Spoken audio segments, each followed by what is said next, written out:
Hello, and welcome to the Europe at War podcast. Episode 4.1 Welcome to the Battle of Leipzig. Hello, and welcome to a new series of the Europe at War podcast. Up until now in the show, we've looked at how, in April 1945, the Soviet Union unleashed its final assault on Nazi Germany in a series of gargantuan and extremely bloody battles across Haube, Bautzen, and Berlin. But as epic and fascinating as those battles were, the story of the Third Reich's downfall is a much more complicated picture, and it goes far beyond simply the spectacle of millions of Red Army soldiers rampaging across Eastern Germany. For this new series, I will shift our focus away from the fighting between the Third Reich and the Soviet Union, and instead we'll take a look at how the American advance across central Germany played out during the final weeks of the war, culminating in the fascinating battle for Leipzig. The American assault on Leipzig and its capture of the city doesn't have the same scale as the previous battles covered in the podcast, but it's still an intriguing story for a variety of reasons. For example, there were numerous political aspects motivating the American decision to assault Leipzig. Then, once the battle started, there were scenes of desperate street fighting between first-rate American troops and the battered German remnants of a dying regime. And of course, there were also bucket loads of human drama. Plus, the Battle for Leipzig holds a place in the American consciousness thanks to the spotlight thrown upon the battle by the efforts of the photographer Robert Capa, whose photos of the battle helped shine a light on the efforts of American troops to take the city. The Leipzig story also gives us a chance to see how differently German civilians and senior commanders behaved when facing off against American forces. And the fact that Leipzig was besieged by the Americans rather than the Soviets completely changes the dynamic of how the battle plays out. And in a way, it leads to a whole new set of problems which will pop up during the fighting. And lastly, the American occupation of Leipzig is also remarkable in itself, because here we have a major city in Eastern Germany not going through a barbaric and bloodthirsty occupation from Red Army forces. The people of Leipzig would therefore have a completely different experience of the end of the war compared to their compatriots in Berlin. And instead of a brutal wave of sexual assaults and looting being unleashed on the city, we will instead see the Americans try to install democracy back into Leipzig. However, the American capture of Leipzig didn't mean the city would remain free from Soviet aggression forever. And eventually, the Americans handed control of the city over to the Soviets in July 1945. Because the city was to fall within the Soviet zone of occupation, as agreed upon at Yalta. When that happened, everything changed overnight, and the people of Leipzig quickly found out what life was going to be like under the Soviet yoke. But we're getting ahead of ourselves here. For this first episode, I'll start with an introduction to Leipzig, explaining how the history of the city and its reputation as a bastion of German nationalism featured heavily in Nazi propaganda. Then, I'll outline the importance of Leipzig's industrial might to the Nazi war effort, before moving on to explaining the significance of Leipzig to the American military objectives for April 1945. And then to finish this first episode, I'll introduce you to the forces and individuals on both sides who will be key players throughout the fighting in Leipzig.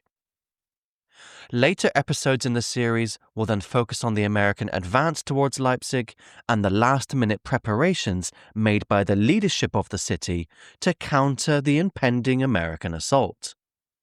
Then I'll move on to the battle itself, following all the steps of the fighting right up until the final German surrender within the city. And finally, to round off the story, the last episode of the series will focus on the post-war occupation of Leipzig by both the Americans and the Soviets. Before we get started, I just wanted to say that I've once again produced a handy map showing the most important locations covered in the series. So please do check that out in the show notes so that you can follow along with the story. Okay, I think we're ready to go.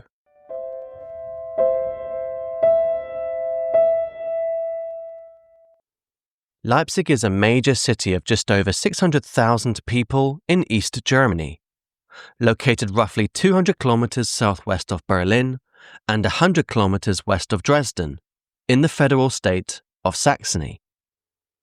Leipzig has long been known as a center of culture and learning, with the city boasting one of the oldest universities in Europe. Leipzig is also the birthplace of the composer Richard Wagner, and its central St. Thomas Church has the dual claim to fame of being the church where Martin Luther gave his first sermons, and where Johann Sebastian Bach worked as a music director. Even the celebrated German poet Goethe studied in the city, and Goethe in fact loved Leipzig so much that in the play Faust, a central character speaks the immortal line, Mein Leipzig lob ich mir, es ist ein klein Paris und bildet seine Leute, which in English translates to, I praise my Leipzig, it is a small Paris and it educates its people.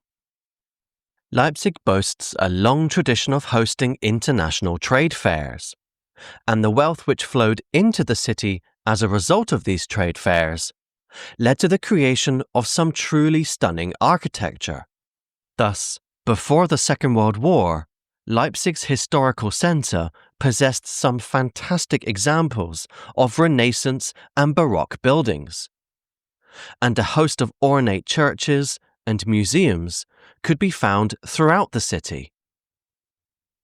All of these examples of cultural prowess would be enough to make any German nationalist proud. But to the Nazis, they saw the rich heritage of Leipzig as proof of the superiority of the German Herrenvolk. What the Nazis loved most about Leipzig, however, was its historical legacy, due to the fact that the city was the site of one of the most famous examples of German nationalist resistance against a foreign occupying power. In October 1813, Napoleon's forces faced off against a multinational coalition consisting of armies from Russia, Prussia, Austria, and Sweden, in a battle which later became known as the Battle of the Nations. This was the largest single battle in Europe prior to the First World War, with up to 500,000 men engaging in a brutal slugging match of rifle volleys and cannon fire for 3 days in the muddy fields surrounding Leipzig.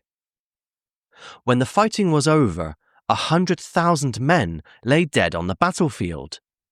Napoleon's army had been defeated, and his attempt to conquer Prussia had failed. In the aftermath of the battle, Napoleon lost control of his German territories east of the Rhine, and it put another nail in the coffin of his dreams of a European-wide empire. But of course, this is a Second World War podcast, not a Napoleonic War podcast.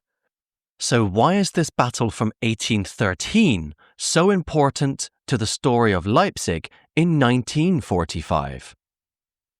Well, that's because Napoleon's defeat at the Battle of the Nations became a seminal event in the formation of a new German national identity, and it inspired the efforts of German nationalists to create a pan-German state. Thereafter, Leipzig became a symbol of German nationalism, and in October 1913, a huge monument to the battle was unveiled. The Völkerschlachtdenkmal, or Monument to the Battle of the Nations, was built to celebrate the centenary of Napoleon's defeat and commemorate and lionize the sacrifice of German soldiers who fell during the battle. The monument, which still towers over Leipzig today, is a monstrous thing. Its walls are carved from thick granite-faced concrete, and the monument is 91 meters tall. The huge monument took almost 14 years to build, and inside the monument, religious and nationalist-inspired statues celebrate the glory of Germania. To give you an idea of the size of the thing, I've included a link in the show notes. Unsurprisingly, the Nazis viewed the Völkerschlachtdenkmal as holy ground, because the monument was said to have been constructed on the land where some of the bloodiest fighting had occurred in 1813. Hitler held deep reverence for the site, and whenever he visited Leipzig, he always made time to visit the monument and pay his respects. The Nazis, of course, never shied away from using the monument to solidify their narrative of German nationalism, and rallies were held at the site throughout the years of the Third Reich. The importance of this location to German nationalism, and to the Nazis in particular, meant that some of the most intense fighting in April 1945 in Leipzig would take place in and around the monument, with many Nazis willing to fight to the death just to keep this monument in German hands. Now that we've outlined the historical importance of Leipzig, let's now move on to discussing how the city was affected by the rise of the Nazis to power in 1933. Despite the importance of Leipzig to German nationalists, the city itself did not show strong support for the Nazis, due to the fact that Leipzig was a thoroughly working-class city with a strong trade union presence.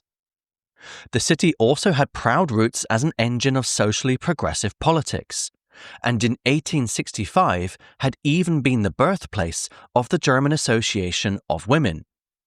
The strong working-class roots and liberal identity of Leipzig was best demonstrated by the fact that the Nazis failed to gain a majority in the city during the last free elections of March 1933. Even when the Nazis rose to power and strengthened their grip on the country, the mayor of Leipzig, Karl Goerdeler, used his position to openly challenge the Nazis and their anti-Semitic and militaristic policies. Eventually, Karl Goerdeler would resign his mayoralty in 1937 in protest, and afterwards he became a leading figure in the anti-Nazi movement. In the July 20 bomb plot, he was chosen by the plotters to be the new Chancellor of Germany, and due to this, he was arrested by the Nazis and executed in February 1945. Despite the lack of support for National Socialism in Leipzig, when the Nazis came to power, the city's institutions were manipulated for the regime's brutal goals. For instance, Germany's Supreme Civil and Criminal Court, which had been seated in Leipzig since 1879, was transformed into one of the primary judicial organs used by the Nazis to issue new racial laws stripping Jews of their civil rights. Plus, the Dutch communist Marinus van der Lubbe, who set fire to the Reichstag, was also tried and convicted in Leipzig, and he was subsequently guillotined in a Leipzig prison yard in 1934. The Nazis, perhaps sensing that the people of Leipzig weren't as fanatically in love with the regime as other cities in Germany were, tried their best to win over the hearts and minds of the people. And as a sign of the depth of the regime's affinity for Leipzig, in December 1937, the Nazis rebranded the city as the Reichsmessestadt, or the Reich Trade Fair City, in homage to the city's industrial trade fairs. But whilst Leipzig held a special place in the hearts of Nazis for historical and cultural reasons, fuzzy feelings of nationalist pride alone don't win wars. So in order to fuel their dreams of European domination, the Nazis transformed Leipzig into the new beating heart of the Nazi military machine. Firstly, Leipzig lay at the centre of the Third Reich's train network, with its main train station, the Hauptbahnhof, being the largest in the country, and in Europe. Thus, when war broke out in 1939, Leipzig's role as a transport hub meant that tanks, arms, and soldiers constantly flowed through the city on their way to the various front lines. Secondly, the city's factories were retooled to support the war effort. The most important factories were the 3 aircraft producing factories at Mockau, Portitz, and Abtnaundorf, the Bussing NAG Motorworks at Mucken, the ATG Arms Factory at Kleins Schocker, and lastly, the Hugo Schneider AG, or Hazag Arms and Ammunition Plant, in Paunsdorf. And this Hazag factory was actually the main producer of Panzerfausts in the Third Reich. But whilst Leipzig's production of Panzerfausts and airplanes was important, the area around Leipzig also provided one more key service to the war effort, namely the production of synthetic oil. The centerpiece of the region's synthetic oil industry was found to the west of Leipzig, at the large petrochemical plant at Leuna, which in time grew to become the Third Reich's largest production center for synthetic fuel. As the war progressed and Germany's access to oil supplies in countries like Romania dried up, the synthetic oil plant at Leuna was vital to the ability of the Third Reich to continue fighting the war. Eventually, the military industry became so important in Leipzig that by 1943, the city hosted 221 armaments-related factories, employing more than 154,000 workers.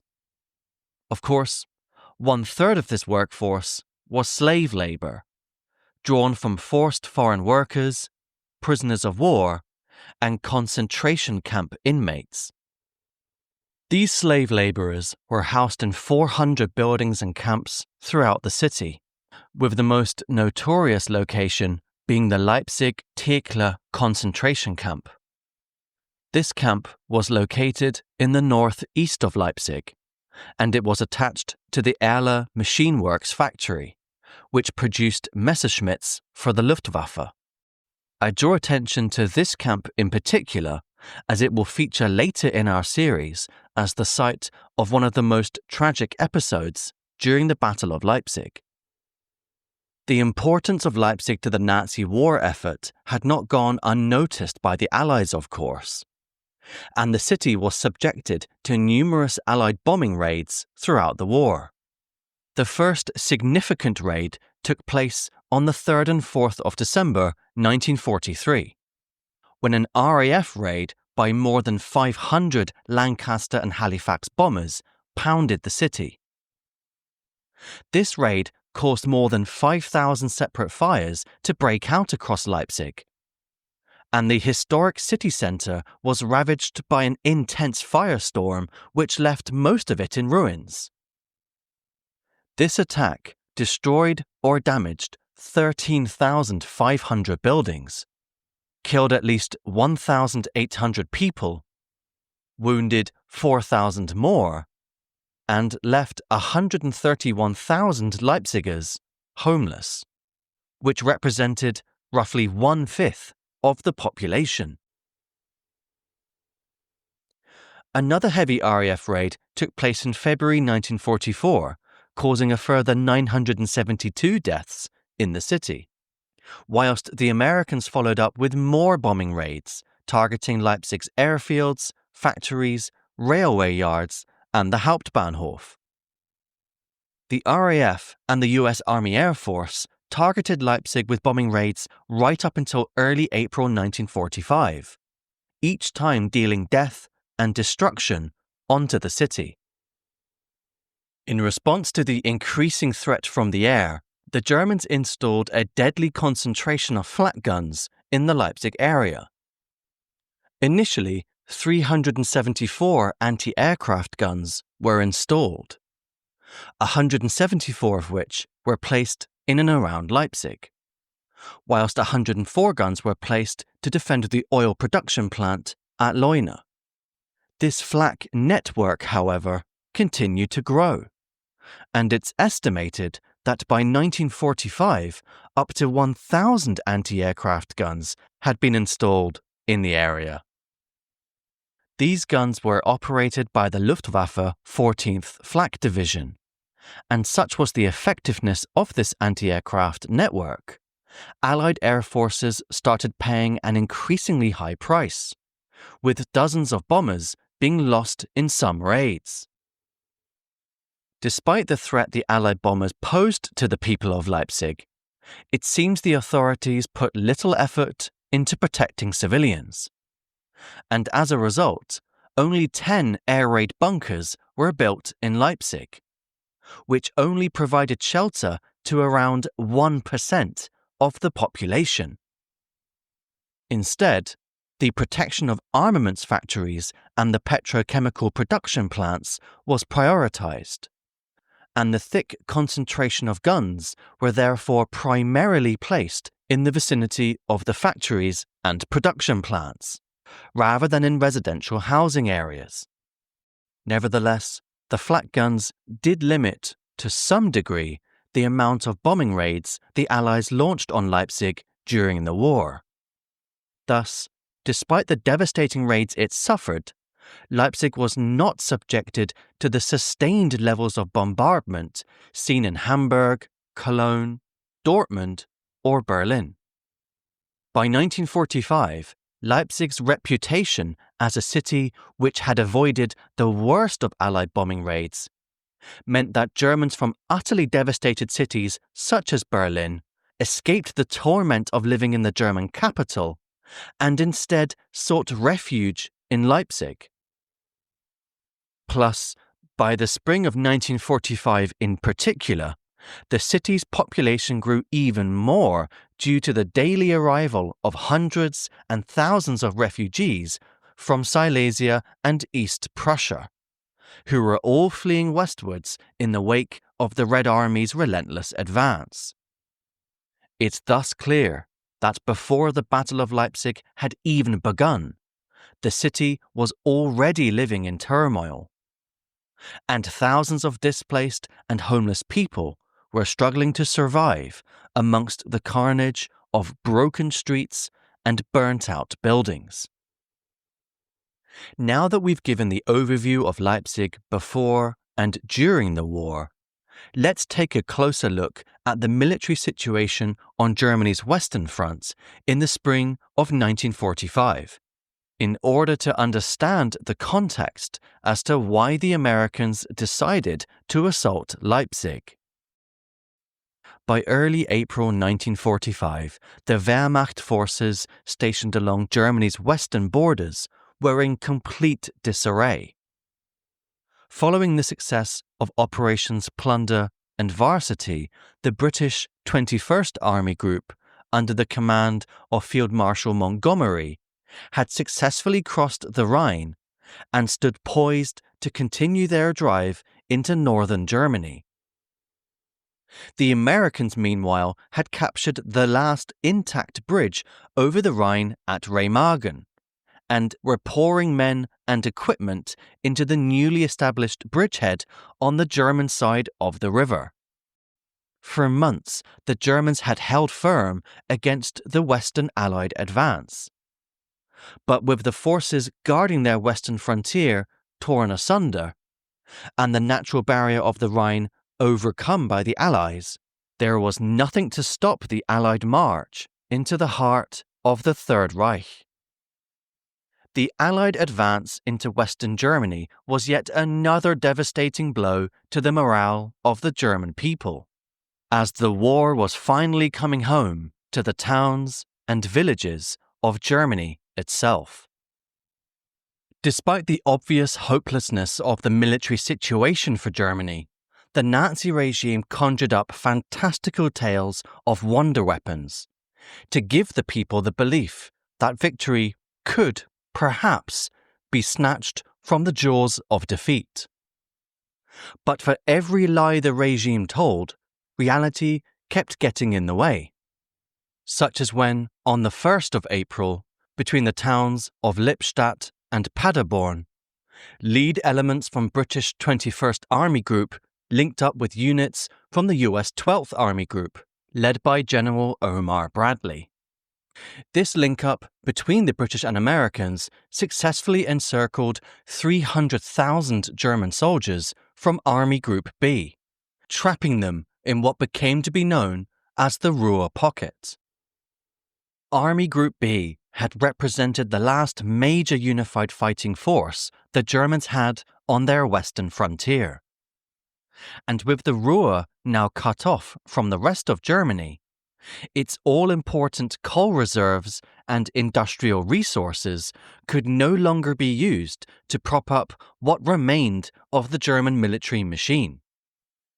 The encirclement of Army Group B and the isolation of the Ruhr industrial area was a major military coup for the Allies.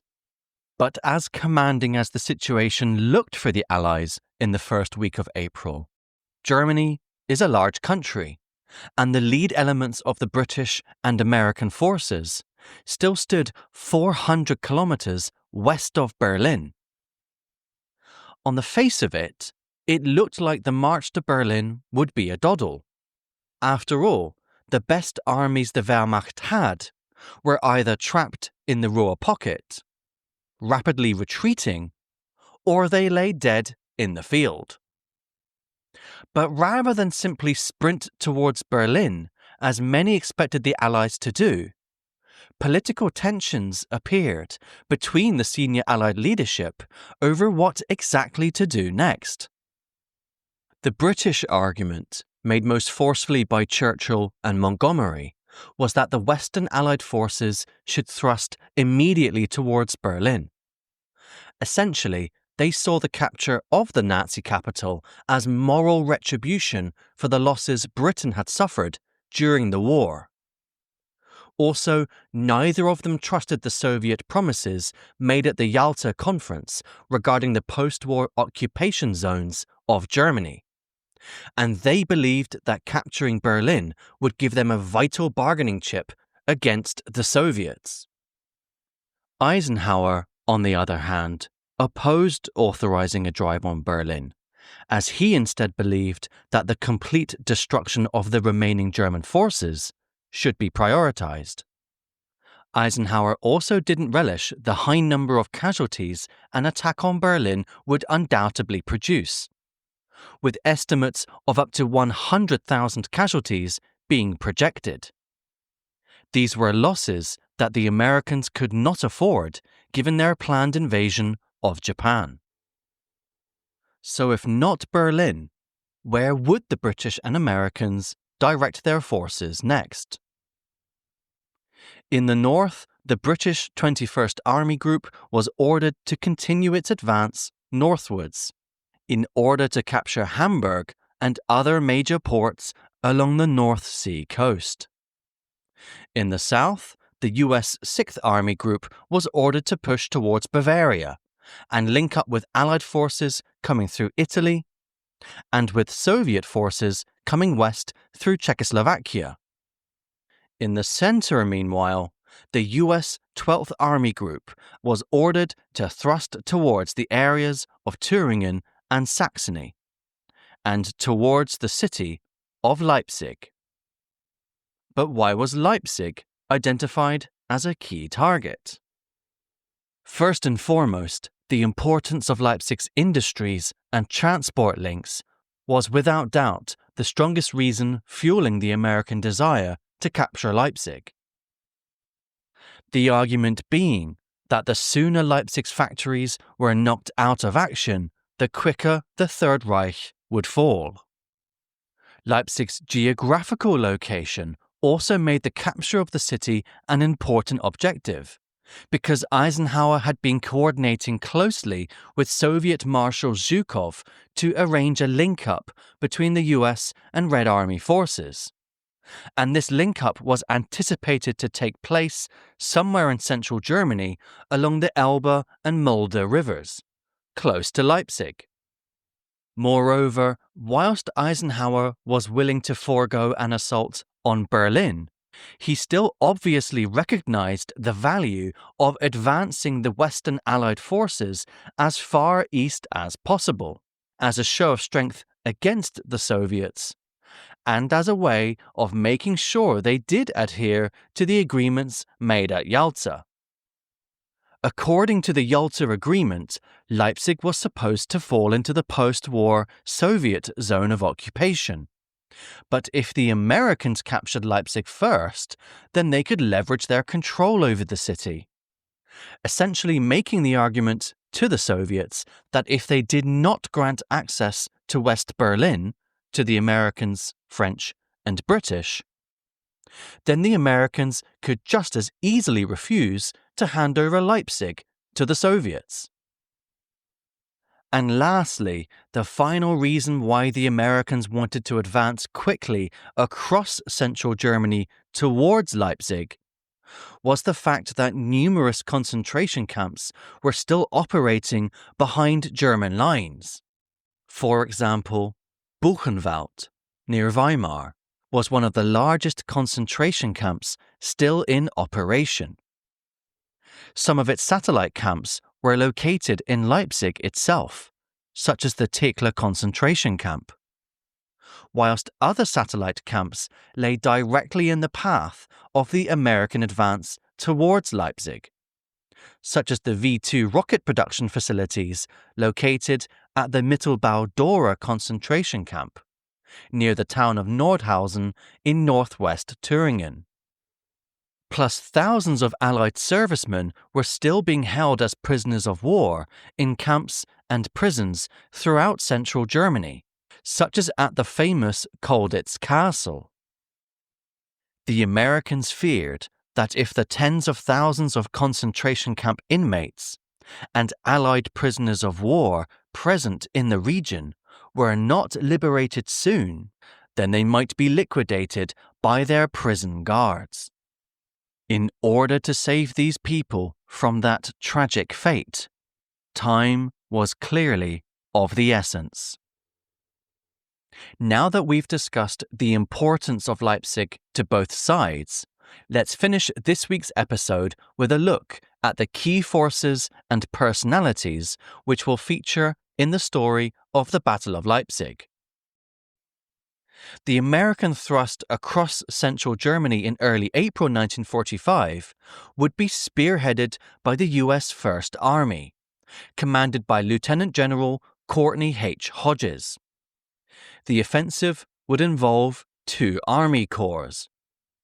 On the left flank, driving towards the city of Halle in the state of Sachsen-Anhalt, was the US 7th Corps, composed of the 3rd Armored Division and the 1st and 104th Infantry Divisions. On the right flank, thrusting towards Leipzig, was the US 5th Corps, led by Major General Clarence Hübner. This corps comprised the 9th Armored Division and the 2nd and 69th Infantry Divisions.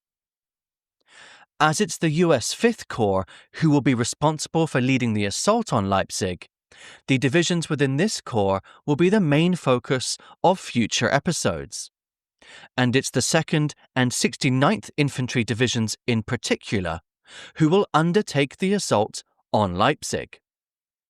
Unfortunately, there aren't any specific figures available regarding the precise number of American troops involved in the assault on Leipzig. And as we'll see in future episodes, not all infantry regiments within the 2nd and 69th Infantry Divisions were actually involved in the fighting. Nevertheless, given the typical size of a standard US infantry division in the Second World War was around 15,000, this meant that anywhere up to 30,000 American soldiers would be involved in operations in and around Leipzig. And this huge force was of course supported by dozens of light and medium tanks, along with ample amounts of artillery and heavy guns. But what was the size and nature of the German forces in Leipzig? As we've established, Leipzig was a key industrial and transport hub for the Third Reich, which, coupled with its value as a centre of culture and symbol of German nationalism, might lead you to think that the city was defended by a formidable array of forces. Alas, as with everything else in the Third Reich in April 1945, this was not the case. For the defence of Leipzig, an incoherent, inexperienced, and wildly diverse array of forces had been assembled, all of whom had different commanders.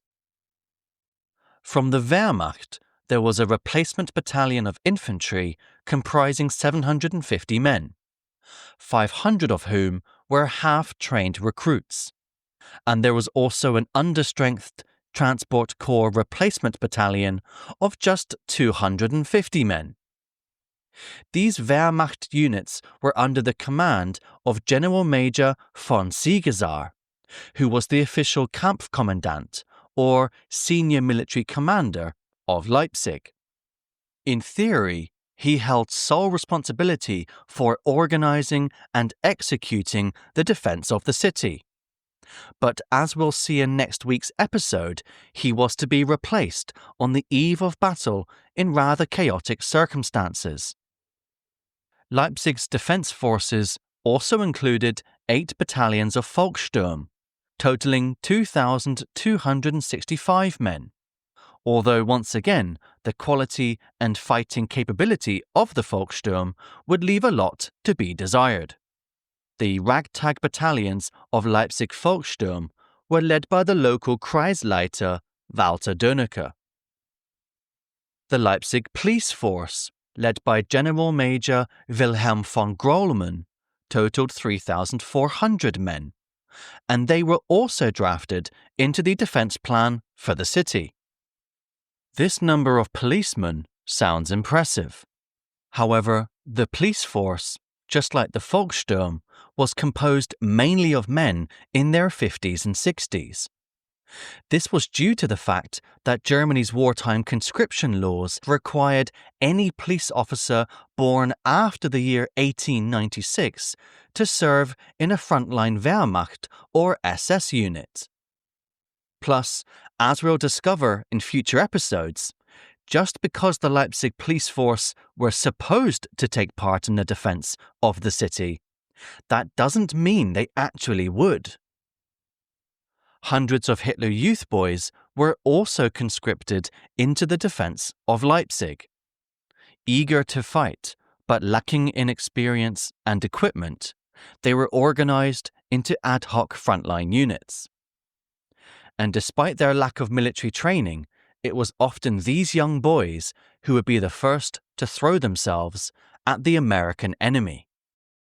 Elements from the Leipzig 14th Flak Division were also stationed in the city, but their primary role was to continue manning the anti-aircraft guns around Leipzig.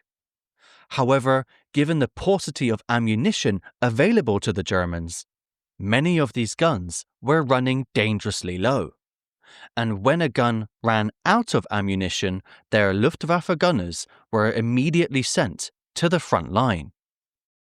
And lastly, dozens of Gestapo personnel and SS concentration camp guards were also present within the city during the battle, and whilst there is no accurate roll call for these units, they joined in with the defence of Leipzig, albeit in an ad hoc and disorganized fashion.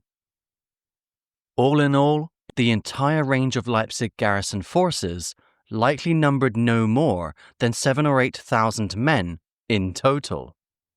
That's not a good start when you consider that they would be facing off against 2 fully fledged American infantry divisions. If the situation wasn't desperate enough, all the Leipzig garrison had to defend themselves with was their standard rifles, machine guns, and the city's rapidly depleting anti-aircraft guns. The defenders of Leipzig did not possess even a single tank, though they aimed to make up for this loss in firepower by utilizing literally thousands of Panzerfausts instead, which, thanks to the presence of the Hazag factory, were easily accessible and in plentiful supply. But Panzerfausts aside, there was no hiding the fact that this was a truly woeful state of affairs for the Germans, and the thought of forming a coherent defense plan for Leipzig was nothing short of a pipe dream. In my outline of the military forces defending Leipzig, I've named some of the key military commanders who will be involved in the fighting. But the political leadership of Leipzig will also feature in our story, and they were represented by the mayor Alfred Freiberg and the deputy mayor Kurt Lissow, plus further Nazi dignitaries and officials, such as Paul Budin, the director of the Hazag factory, and Martin Mutschmann, the Saxony Gauleiter, would also be heavily involved in planning the defense of Leipzig. So, to conclude this week's episode, we've covered why Leipzig was such an important target for the Americans to capture, and for the Germans to defend. We've outlined the American forces who will assault the city, and we've detailed the German garrison forces charged with defending Leipzig. I think it's time for the American assault on the heart of the Third Reich to begin.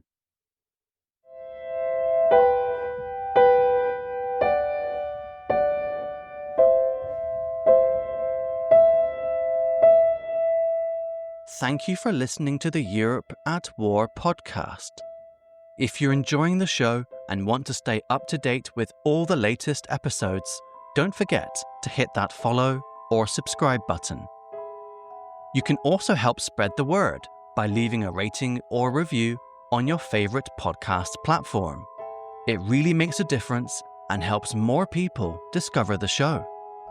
And if you like what I do, why not consider becoming a Patreon supporter? In doing so, you will help keep the podcast marching forward. To find out all the details, please check out patreon.com/Europe at War. Thank you.